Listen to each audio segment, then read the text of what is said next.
My name is गुड़िया हलचल और मैं रहने वाली कोलकाता से। माही मनीषा से आपका क्या विवाद है कि आप हमेशा टारगेट उनको हर वीडियो में कर रही हैं? ऐसा क्या विवाद है? देखिए, कई मेरे संग उनका कोई विवाद नहीं है और टारगेट मैं उनको नहीं, वो मुझे कर रही है। क्योंकि ये हर मीडिया वाले आए थे, उनको मैंने ये बोला भी था, जो धमकी मैं नहीं दे रही हूँ किसी को, लेकिन हाँ किसी का तरफ से मेरे पास धमकी आ रहा है, वो भी जान से मार। बार जो यूट्यूब में कमेंट सेक्शन में मुझे धमकी मिला मेरा एक वीडियो में, उसमें भी जो अकाउंट से मुझे कमेंट किया गया था, अकाउंट का नाम था माही मनीषा। जो तुम माही मनीषा के बारे में इतना बुरा भला कह रही हो ना, तो तुमको मैं गोली से मार दूंगा। अगर कहीं पे तुम प्रोग्राम में जा रही हो, मुझे पता लग गया तो मैं तुम्हें मार दूंगा, नहीं तो नाचने लायक नहीं छोड़ हुआ है। तो ऐसे लिख के पेपर में मैंने आवेदन। और कमेंट आया, जो माही मनीषा सही बोल रही है कि गुड़िया हलचल नाम की जो लड़की है वो घमंडी है और उसको एक ना दिन मरना ही पड़ेगा और उसका मौत होगा तो सिर्फ गोली से। नमस्कार, अभी हम हैं सिवान जिले में और हमारे साथ हैं भोजपुरी की एक मशहूर डांसर हैं, नाम है गुड़िया हलचल। बहुत सारे सवाल मेरे भी मन में हैं और आपके भी मन में होगा। उन सारे सवालों का जवाब लेने का प्रयास करेंगे और जानने का प्रयास करेंगे। तो सबसे पहले इनका एक परिचय जान लेते हैं, उसके बाद मेरे सवाल होंगे। अच्छा, एक छोटा सा एक परिचय अपने बारे में बताएं हमारे दर्शकों को। माय नेम इज गुड़िया हलचल और मैं रहने वाली कोलकाता से हूँ। और कितने सालों से इस इंडस्ट्री में काम कर रही हैं? कम से कम लगभग मेरा 4 साल हो गया है इसमें, जिसमें से 2 साल लॉकडाउन ही था।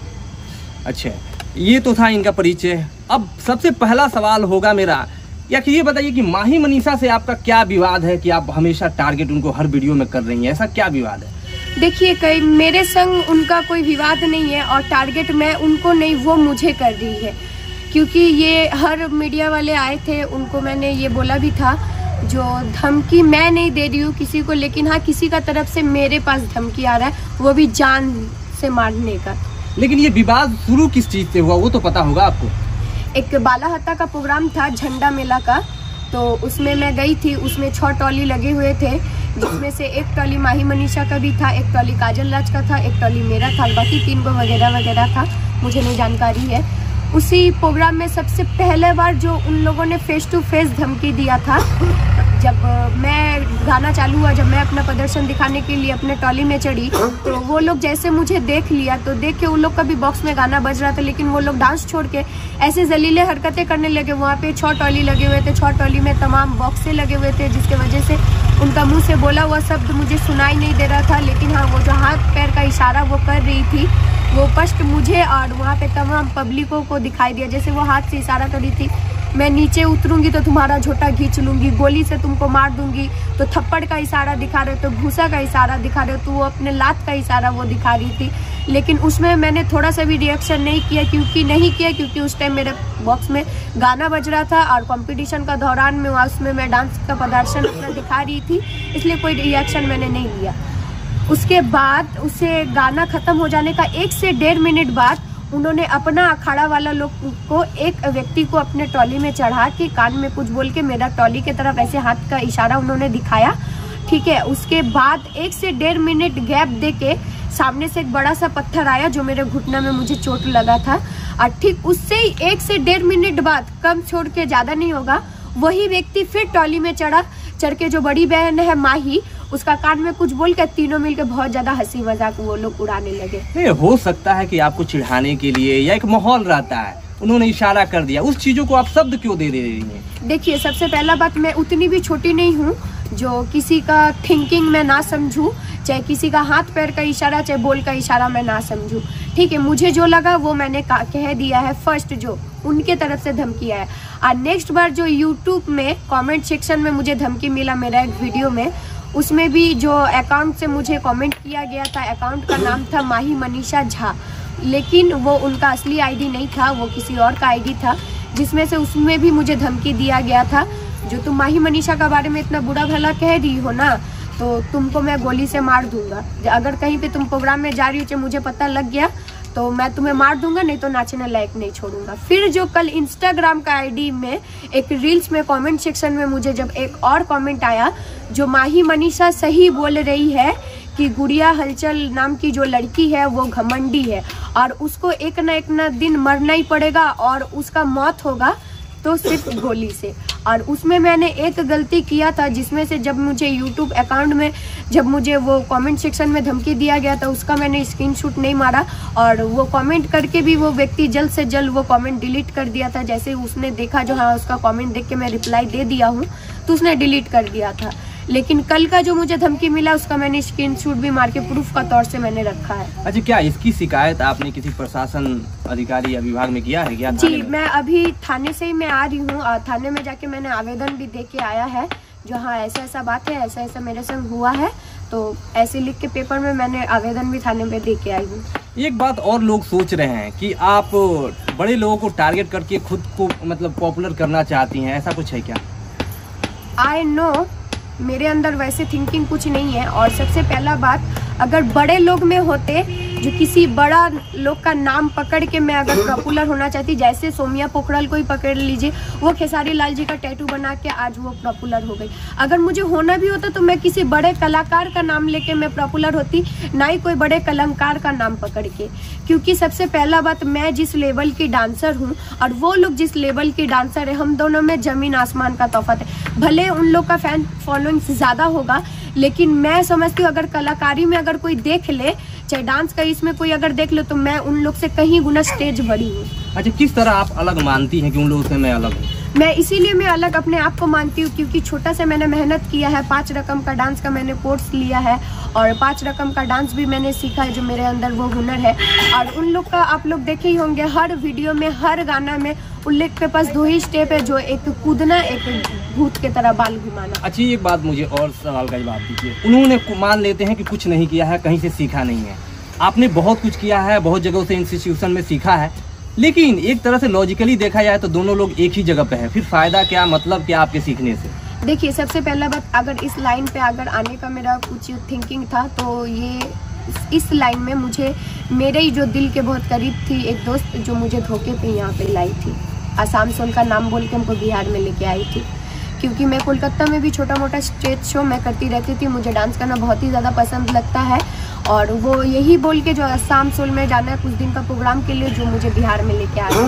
अच्छा, चलिए ठीक है, उन्होंने धोखे से लाया, क्या पहली बार धोखे से आ गई, दूसरी बार फिर कैसे आई? दूसरी बार जब मैं आई थी तो दूसरी बार मैं अपने मत से आई थी, अपने खुद का ये यहाँ इससे आई थी, अपने मन से मैं यहाँ पे आई थी। तो वो गलत कैसे था? अगर लगा कि आपको पहली बार कि आपसे किसी ने गलती से मतलब आपको ब्लैकमेल या जिस तरह भी करवा दिया गलती, दूसरी बार अगर वो चीज़ें गलती थी तो आप छोड़ देती, नहीं आती? देखिए, सबसे पहला बात, मेरा भी कुछ प्रॉब्लम्स थे। कोलकाता में मैं स्टेज शो जैसे करती थी तो एक स्टेज शो में हार्डली मुझे 300, 350, नहीं 400 ऐसे करके मुझे पेमेंट मिलता था, जिससे मेरा प्रॉब्लम सॉल्व भी नहीं होता।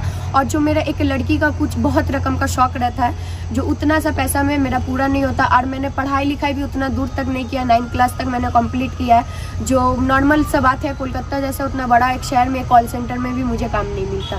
तो आज जब मैं यहाँ पे आई थी, जब मुझे डांस करना पूरा आता है, तो कम से कम लगभग जब मैं पहले काम करती थी 3 से 3.5 हज़ार रुपये एक शो का मुझे मिलता था, ठीक है, जिससे मेरा परिवार का पेट भी आराम से चलता, मेरा शौक भी सब पूरा होता। इसलिए दूसरा बार मैं अपनी मर्जी से आई थी। अच्छा, ये बताइए, फैमिली में कितने लोग हैं? फैमिली में मेरा एक ब्रदर है, एक मेरा मॉम है। अच्छा, एक बात बताइए कि यहाँ जो लड़कियाँ वेस्ट बंगाल से, नॉर्थ ईस्ट से आती है, वो मजबूरन आती हैं या फिर अपना एक सपना लेकर आती हैं? मुझे और किसी का नहीं पता, मेरा मुझे पता है। मैं यहाँ पे कोई सपना लेकर नहीं आई थी। नेक्स्ट बार मैं अगर आई थी तो मेरा मजबूरी से मैं आई थी। मतलब धोखे से भी लोग लेके आते हैं यहाँ? जी। अच्छा, ये बताइए, यहाँ आने के बाद जो कि ये ऑर्केस्ट्रा, डांसिंग वगैरह इंडस्ट्री है, क्या मानती हैं, सही है या गलत है? ये सरासर गलत है, क्योंकि यहाँ का अगर हम लोग का उधर का लोग माना जाए तो डांस को हम लोग का वहाँ का लोग खराब नहीं मानते, उसको माँ सरस्वती जी का एक दिन मानते हैं, नटराज जी का एक दिन मानते हैं। लेकिन हाँ, यहाँ पे डांस को खराब माना जाता है। अच्छा, बताइए, ऑर्केस्ट्रा में एक लड़की डांस करती है, क्या क्या प्रॉब्लम उसको फेस करने पड़ते हैं, खासकर बिहार यूपी में जो ऑर्केस्ट्रा होता है भोजपुरी, वो उसमें? सबसे पहला बात, अगर जब हम लोग फर्स्ट स्टेज में प्रदर्शन हम लोग अपना दिखाने के लिए जाते हैं तो कोई एक व्यक्ति रहता है जो हाथ में 10 रुपया का गड्डी पकड़ के अपने आप को अंबानी से भी ऊपर समझते हैं, और जो नर्तकी जो डांस करते हैं उसको पैर का धूल भी नहीं समझते वो लोग। ठीक है, वो लोग गंदे कमेंट पास कर देते बिना कुछ सोचे हुए, सर में कुछ बिना थिंकिंग लिए हुए, जो एक लड़की को क्या बोलना चाहिए क्या नहीं बोलना चाहिए। बहुत अशब्द बातें होती है जो वो लोग बोल देते हैं, बहुत अशब्द हरकतें रहते हैं जो वो लोग कर देते हैं। जैसे हाथ पैसा लेने के लिए गए तो हाथ पकड़ के कोई खींच लिया, डांस करते करते तो कोई बगल से गुजरा तो बदन को टच कर लिया। बहुत ऐसे तमामे मतलब जलीले हरकतें रहते हैं जो करते हैं इंसान। अच्छा, ये एक बात और जानना चाहते हैं, जैसे कि आप बहुत ज़्यादा पॉपुलर हैं भोजपुरी जो भी है डांसिंग लाइन में। आजकल ऐसे बहुत सारे प्लेटफॉर्म है, फेसबुक हो गया, इंस्टाग्राम हो गया, यूट्यूब हो गया। अगर आप चाहें तो अपनी क्रिएटिविटी, डांस का जो क्रिएटिविटी है दिखाकर लाखों रुपए महीने कमा सकते हैं। आज भी ऐसा वक्त है जब आपका वीडियो लोग रिकॉर्ड करके हमको लगता है कि 50,000 लाख रुपए कमाते हैं। वो काम आप घर में बैठ के या फिर अपना स्टूडियो बना के क्यों नहीं करती हैं कि फिर वहीं ट्रॉली पे जाके डांस करती हैं और उसी कचड़े में आप रहना पसंद करती हैं? देखिए, सबसे पहला बात ये सब मैंने लाइफ में कभी किया नहीं है। जब से मैं पॉपुलर हुई हूँ तभी से मैं थोड़ा बहुत मुझे किसी से पूछ के जानकारी जितना मुझे हुआ है उतना ही मैं कर रही हूँ, और ये सब का विषय में मुझे नॉलेज भी नहीं है, इसलिए मैंने आज तक ये कभी ट्राई मैंने नहीं किया है। नहीं, चलिए ट्राई नहीं किया, लेकिन अब तो जानती है ना कि फेसबुक, यूट्यूब और इंस्टाग्राम होता है, उसके लिए आप एक बंदा हायर कर लेती और चीज़ें कर लेती। लेकिन फिर भी आप ही की बात नहीं कर रहे हैं, हम काजल राज की भी बात कर रहे हैं, माही मनीषा की भी बात कर रहे हैं। वो लोग भी आज भी, वो तो बहुत ज़्यादा फेमस है, लगभग वही टिकटॉक से फेमस हुई हैं शॉर्ट वीडियो से, और आज भी वो लोग वही ट्रॉली पे डांस करते हैं, जबकि वो लोग घर में बैठ के वीडियो बना के लाखों रुपये कमा सकते थे। तो ये आपकी कोई नहीं है थिंकिंग? ऐसा आप लोग ऐसा क्यों करते हैं? क्योंकि आप घर में बैठ के स्टूडियो बना के और वीडियो बना के लाखों रुपये महीने का कमा सकती हैं, फिर भी आप वहीं रहना चाहती हैं। इसका हमको जवाब चाहिए। देखिए, इसका जवाब अगर बोला जाए तो मैंने पहले ही बोल दिया आपको, जो ये सब मुझे नहीं आता है। ये जो वीडियो वगैरह जो आप बोले जो घर में बैठ के आप कमा सकती है, आज तक मुझे ये चीज़ लेके आपको छोड़ के अभी मुझे ऐसा मतलब दिमाग भी नहीं कोई दिया है, ना मुझे इस चीज़ में कोई नॉलेज है, ना मुझे कोई सिखाया है, और ना ही मुझे ये सब आता है। अगर मुझे आता है अगर ये सब, तो ना ही मैं 1000 गो मर्द के सामने वैसे मैं डांस का प्रदर्शन करती, और ना ही मैं कुछ ऐसी करती। अगर मुझे उतना नॉलेज होता, चाहे मैं अगर जानकारी मेरा उतना रहता जो मैं घर में भी बैठ के मैं कमा सकती हूँ, तो आज मैं वो लाइन में नहीं जाती। अच्छा, एक सवाल और है, ये तो आपका माने कि प्रोफेशनल लाइफ बन गया है, लेकिन आगे की लाइफ क्या होती है? माने कि आप घर क्योंकि आगे में आपकी शादी होगी, तो क्या इस इंडस्ट्री में काम करने के बाद शादी होने में या फिर घर मतलब होता है ना, घर बसाने में क्या दिक्कतें आती हैं क्या? देखिए, अगर यहाँ पे अगर बोला जाए तो यहाँ पे बहुत सारा दिक्कत आता है, लेकिन अगर हम लोग का उधर बोला जाए तो हम लोग को उधर ऐसा कोई दिक्कत नहीं, क्योंकि वैसे कोई रॉन्ग थिंकिंग में ये लाइन को कोई देखता नहीं है। अब जो यहाँ पे आया है, काम किया है, जो ये समाज को देखा है, झेला है, अब उसी को पता होगा। और हम लोग जो भी करते हैं हम लोग इधर का इधर ही करते हैं, बाकी वहाँ का आदमी लोग को उतना कुछ चीज़ का जानकारी नहीं है। और सबसे पहला बात मैं अपना कह रही हूँ, मैं यहाँ पे मेहनत करके 4 पैसा कमा के अपना नाम बना रही हूँ और अपना घर वाला का मैं पेट चला रही हूँ, ना ही मैं कोई रॉन्ग काम यहाँ पे कर रही हूँ जिससे मुझे शादी ब्याह में चाहे संसार बसाने में मुझे कोई प्रॉब्लम हो। अच्छा गुड़िया हलचल जी, एक सवाल मेरा और है कि आगे क्या इसी इंडस्ट्री में ऐसे ही काम करना चाहती हैं या फिर कुछ आगे का प्लान है, ड्रीम है, सपना है? ड्रीम तो मेरा है, वो बचपन से ही था, जो मैं बहुत बड़ा एक डांसर बनूं, मुझे अलग नाम से अलग पहचान से लोग पहचाने। लेकिन हाँ, ये ड्रीम नहीं था जो ऑर्केस्ट्रल लाइन में एक बड़ा डांसर मुझे बनना था। अच्छा, ये बताइए कि आप भोजपुरी में आपको एज ए हीरोइन या फिर जैसे भी काम करने का मौका मिले तो आप काम करना चाहेंगी भोजपुरी में ही? जी, मैं ऑब्वियसली करना चाहूँगी। अच्छा, और यहाँ से अगर कितना मतलब क्या सोचती हैं कि कब तक ऐसे ही काम करते रहना है इस इंडस्ट्री में, या फिर ऐसा सोचिए कि नहीं इतने टाइम पीरियड के लिए काम करना है और फिर हमको बिहार को लेफ्ट करके चले जाना है वेस्ट बंगाल? नहीं, ऐसा कोई बात नहीं है। ठीक है, मैं एक अलग सा नाम, अलग सा मतलब पहचान मैं अपना बनाना चाहती हूँ, जिसमें जिस नाम से, जिस पहचान से मुझे हर लोग जाने, हर मतलब कंट्री का लोग मुझे जाने। तो मैं उतना तक मैं जाऊंगी, उतना तक मैं मेहनत करूंगी जब तक मेरा एक अलग सा नाम, एक अलग सा पहचान मेरा ना बन जाए, उतना दिन तक मैं इस लाइन में रहूंगी। एक मेरा और सवाल है, मानिए कि आप वेस्ट बंगाल या नॉर्थ ईस्ट या आसाम जो भी है, वहाँ से चल के इतना दूर आप लोग यहाँ आते हैं काम करने के लिए, यहाँ किन किन चीज़ों जो है प्रॉब्लम्स का सामना करना पड़ता है यहाँ पे? एक वही है, जब प्रोग्राम में जाती हूँ पब्लिक का जैसे रिएक्शन रहता है उसी का एक सामना मुझे करना पड़ता है। अदर्स वे मैं जहाँ पे रहती हूँ, जहाँ पे रूम लेके, वहाँ पे कोई मुझे प्रॉब्लम नहीं होता है। और अगर प्रॉब्लम होता है तो जब काम में जाती हूँ तभी थोड़ा प्रॉब्लम आता है, वो भी पब्लिक का रिएक्शन से। अच्छा, यहाँ के लोग कैसे हैं? बिहार और यूपी के लोग आपको कैसे लगते हैं? देखिए, अगर बोला जाए तो सबको ही अच्छा है, मैं किसी को गलत नहीं बोलूँगी, क्योंकि आज इन लोग का ही सपोर्ट से आज मैं इतना दूर तक पहुँची हूँ, इन लोग का ही प्यार से आज मैं इतना दूर तक पहुँची हूँ। और सबसे पहला बात, ये बिहार मेरा कर्म भूमि है, तो मैं तो इसको गलत मैं नहीं कह सकती, ना इधर का वासिंदार को मैं गलत कह सकती हूँ।